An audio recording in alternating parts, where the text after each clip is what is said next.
大家好，今天我们来讲第五课，第一次策略回测。那策略回测里面我们会讲解它里面的一个自带的策略。那首先我们要理解一下为什么要回测，然后掌握回测的一个基本命令，然后就是阅读和理解回测报告的这个各项指标，识别和解决常见的回测错误，评估策略是否值得进一步研究。那首先你要具备，以第一课到第四课的一个内容，学习的一个内容，就是环境的搭建，还有这个核心的一个概念，还有就是数据的一个下载。那验证一下这个环境是否正常，然后你策略里面要有这个 stage 001的这个。那什么是回测？回测就是用历史数据模拟交易策略的一个过程啊，目的是评估策略的在过去的一个表现。那回测工作的一个原理就是历史数据，然后它的一个策略逻辑、买卖信号，然后模拟交易，然后最后生成一个性能报告和这个收益统计。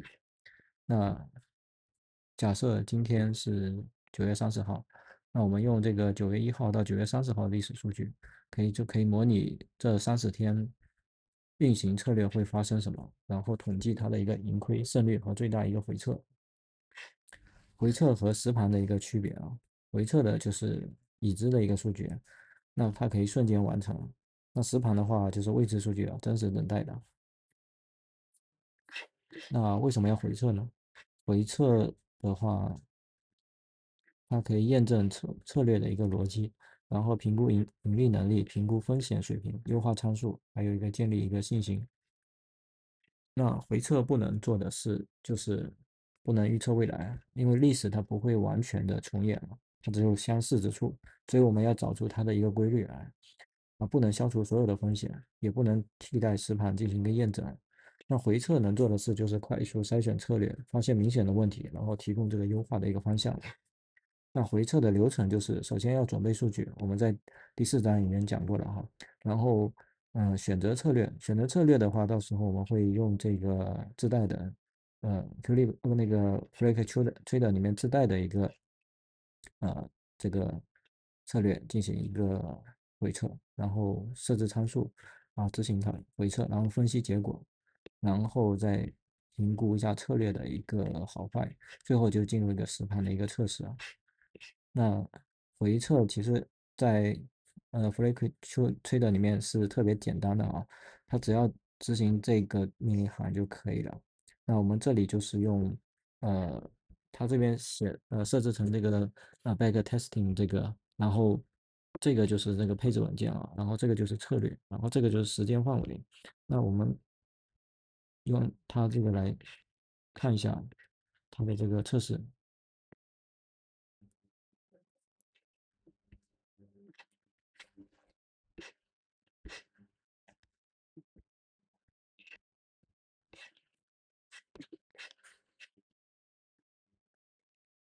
那首先我们切换一下环境，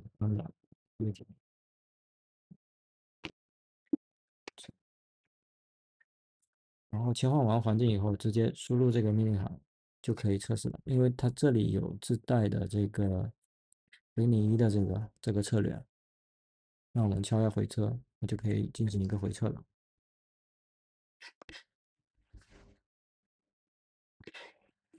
这个就是一个回测的一个数据啊。那首先，你的数据里面，我这里面包含了这几个数据啊，币安的、比特，还有索拉纳、以太的。然后这个就是它的一个胜率情况啊。这几天可能是更适合做单边的行情的，所以它这个胜率会显得比较高一点啊。然后它这里有这个测试的这个时间，9月1号到30号。然后这些就是什么夏普比例啊、索提诺比例，我们在后面会讲解啊。我们继续来看一下文档。那执行完以后的话，它这边就有个回测报告。那首先它会生成一个回撤的一个核心报告，就是这个，我们刚才看到的第一个，看到了，就是这个。然后逐列解释一下啊，pair 的话就是这个就是交易对啊，然后这个就是交易次数。那因为它这超过小于10次的，就是样本太少了啊，最好是要10次以上的。然后这个就是它的一个平均收益率，可以看到有些是亏的，有些是挣的啊。然后这个就是总收益率，那总收益率5%几吧。然后这个就是平均持仓的一个时间，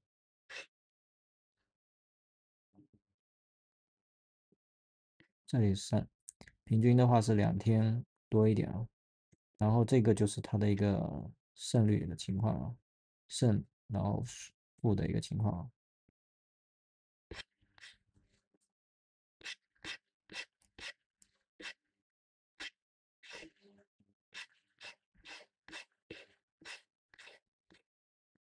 然后这可以看到，这里的话就是币安和 币安和这个表现最好，然后以太的是表现最差的啊。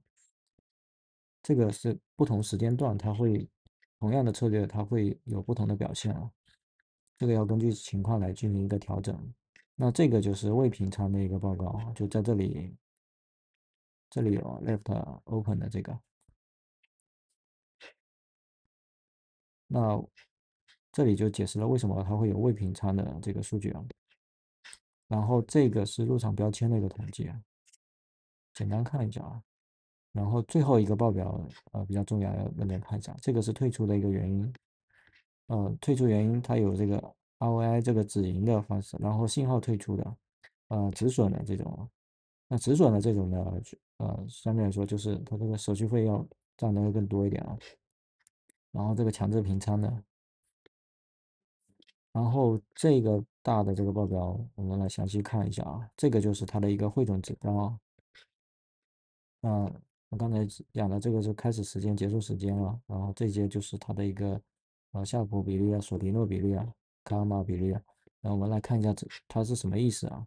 那首先的话，这个是 total 这个profit 这个是总收益，那就是说它这个收益只有0.53啊，然后它的年化收益是6%几啊。这个策略因为是学习用的啊，这个可能要求不能那么高啊，参考一下就好了。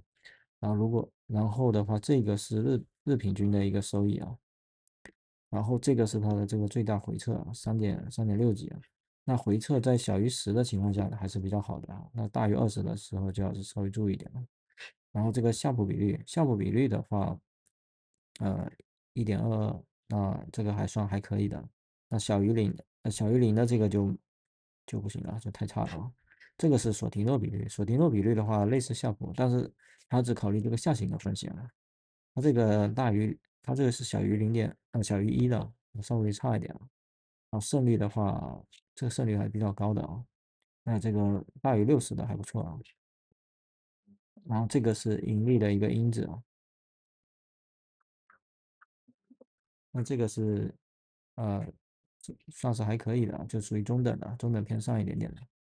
然后这个是它的这个最长连胜和这个连败的这个次数啊。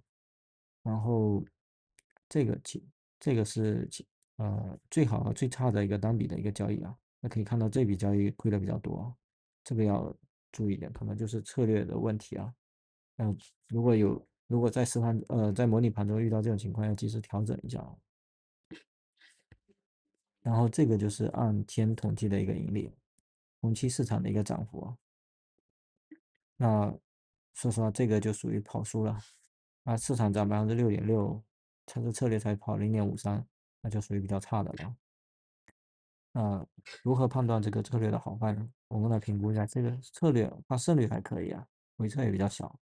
那止盈的话，这个止盈效率比较高。夏普比率的话大于1也还可以，缺点就是收益太低了啊。我跑输大盘这么多，然后单笔亏损也比较多。那这个策略这里，因为它这个地方没有做这个设置啊，所以它的这个策略功能还是比较缺失的啊，然后持仓时间比较长，样本也比较少。那这个就是它一个综合评判啊。那这里可以用这个干模式进行一个验证啊，模拟的这个方式进行一个验证啊，这些就是常见的一些出的一些问题啊，可以看一下。一般就是什么模型没有引入啊，策略找不到啊之类的问题啊，这一般是什么路径搞错了之类的，要不然的话一般很少出现这种问题的。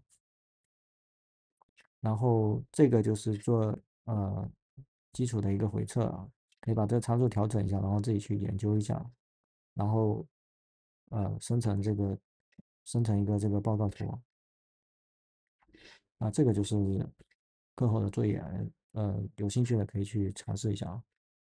好，这第5课就先讲到这，好，好，谢谢大家。